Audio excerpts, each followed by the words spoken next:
Hey everyone, today, as you can see, I'm on top of a mountain. Actually, it's called Chakhleo Mountain. It's a mountain that is close to my home, and I'm going to try and capture the beauty of this mountain from one single place. Hey everyone, my name is Toma, Phototom here on YouTube, and this channel is all about landscape photography. So if you're interested in this topic, make sure to subscribe. Also, if you want to learn more about landscape photography in general, you can buy my ebook, and there's a link in the description of this video. You go there and you see all the details, or you can join me for one of my workshops. Right now I have spots available only on my forest photography workshop, which is designed for small groups, maximum 3 photographers. Again, you enter the link from the description of this video, and there on my website you're going to see the details. Now let's get back today to this mountain and see a few shots that I can take here and discuss the settings and how I approach things. Now, before I start photographing, I have to analyze the place a little bit. So I'm looking over here. For example, I have a beautiful leading line, and I have some rocks over there in the distance. They're not that interesting, but there is possibility number one. And then also in the valley over there is this rock with a small plane in front of it. So if I'm going to find some interesting routes that can lead the attention over there, this can be shot number 2.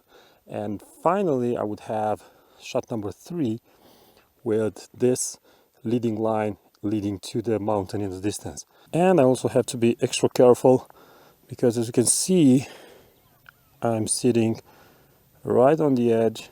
So yeah, have to be careful in moments like this. I have to put some clothes on me because it's a little bit chilly right on the edge. So yeah,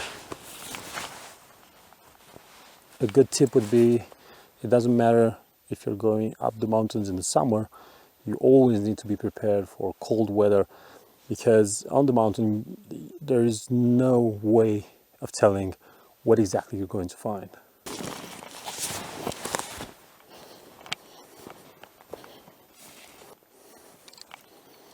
So what I'm doing is searching for a good entry in my photo, and after that I'm planning the composition to go to the right side. If my composition starts on the left, then it's going to end on the right side. After I plan the composition, I try to think about settings, but my first worry is to find an interesting line for the photo. Now for this first shot, I'm using a 17mm focal length on a full frame body. Because I'm that low and that close to the foreground, I will choose an f/16. The next thing that I have to look at is the histogram, and I see that there is no clipping to the left or right, and this means I need only one exposure to capture the entire tonal range of the image.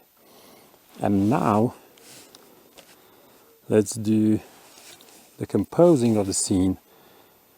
Choose a focus point right there in the distance and just take the shot. For the second photo, I want to capture the rock in the distance, but I want to have some foreground elements.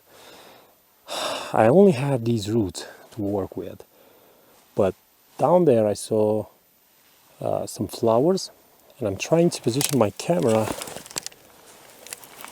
in the valley, and I hope I don't lose it, to have those flowers as an entry point. The focal length is 24mm, and I'm going to close the aperture at f/16 or f/22 just to make sure I have everything in focus.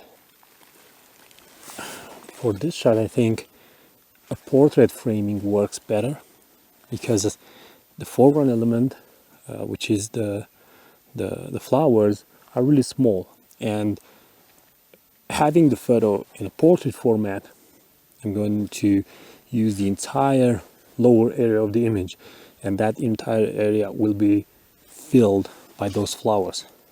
Another tip would be to evaluate your photos as much as possible in the location where you're photographing. So zoom in and check the sharpness, check the histogram again. Make sure that there is no clipping to the left or right, because if there is clipping, you're going to need to make at least 2 exposures. So try to evaluate those kind of things, because oftentimes you can go back home and see that maybe your photo wasn't that sharp, maybe the camera was moving, maybe, I don't know, the focus point was not in the right place. It's not easy to do this kind of evaluations on spot, especially if you have a DSLR. And if you have a DSLR, I recommend having one of those LCD viewers that you can put on a camera and take a look. It's very important because you invest time and money to go to these beautiful places, but you need to make sure you come back with good photos. Now it's time for the third photo in this location, and I think this will be the most spectacular one because I want to capture these beautiful rocks and the mountain in the background. So let's try and find the composition. I'm seeing a line that goes in that direction, and I'm seeing the rocks going down, then the pine trees, and in the end I have the mountain over there.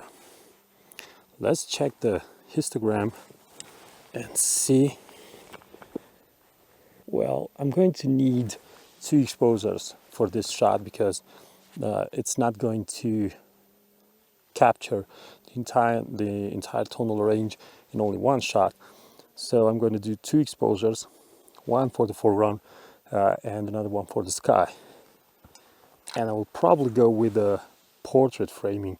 The rocks are positioned in a way that dictates a composition that starts to the right, and then there are some rocks in the distance, and then we have a turn to the left to the peak in the background.